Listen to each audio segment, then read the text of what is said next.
Sabboontu na.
Abbaan of dagatee jira waa'ee qaama ofii akkasuma mootiyyuu bareedina fuula ofii namoonni tokko bareedumni maal naa godhaa jedhan rabbiin bareechinu gaafa rabbiin nama uumu waan hunda akka fayyadamne akkasuma ni'amalee babbaay'ee fi babbareedaa rabbiin lafarratti nuu kan akkaataa itti fayyadamnu beeknee taananiin fayyaas ta'ee faayidaa irraa argachuu dandeenya. Assalaamu alaikum wa rahmatullahi wa barakaatu.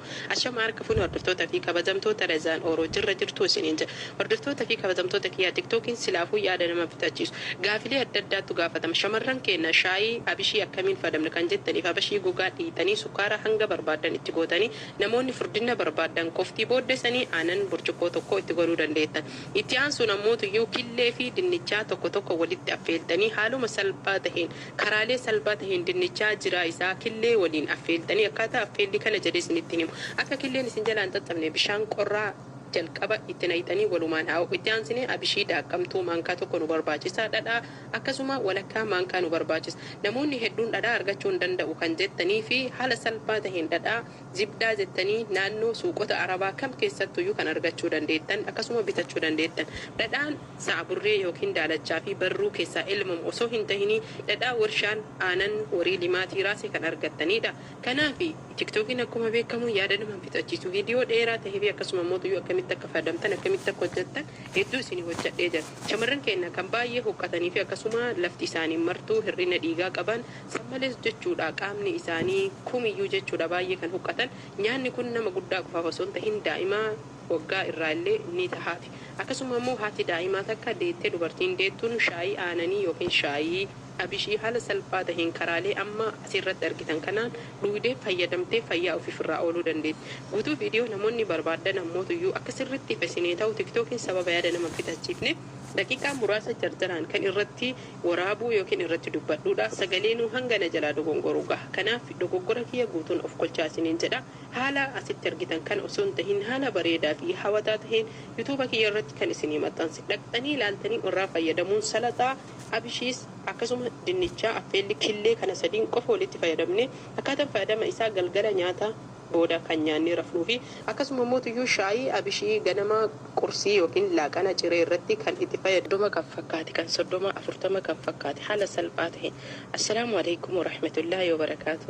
Asha marga fun hordoftoota fi kabajamtoota razaan oroo amantiif kutaan gandaan osoo waliin qoodin. Kan asitti argitan kun abishii maankaa sadiiti. Abishii jiraa qopheeffannee haalumaan margitan kanaan dhiqan. Shamarran kennaafis tahee dhiiraafis baay'ee barbaachisaa. Garuu yeroo har'aa kan filtariin of gowwoomsee qaama ofirratti dagatee jedhe shamarran kenna qofa waan ta'eef jechaadha. Darbee dhiirarratti illee ni argama. Kanaaf abishii erga dhi'ee haaluma margitan kanaan dhibbifna. Abishiin qaama kennaa akka asheeta ta'uu fi akkasuma mootuyyuu umrii kenna uumamaatitti akka nu deebisu. Daran ammootu warroonni umriin isaanii guddaa ta'e akka umrii kenna ijoolleetitti nu deebisa. Kanaaf haala salphaa ta'een distii guddatti bishaan litirii tokko abishii maankaa sadii ibiddarra kennee danfisnee yookiin affeellee bishaan san akka asiirratti keessaa dhimbiifne aayilaandis ta'u juukitti erga inni qorree jedhee haala amasitti argitan kanaan itti qadaanne.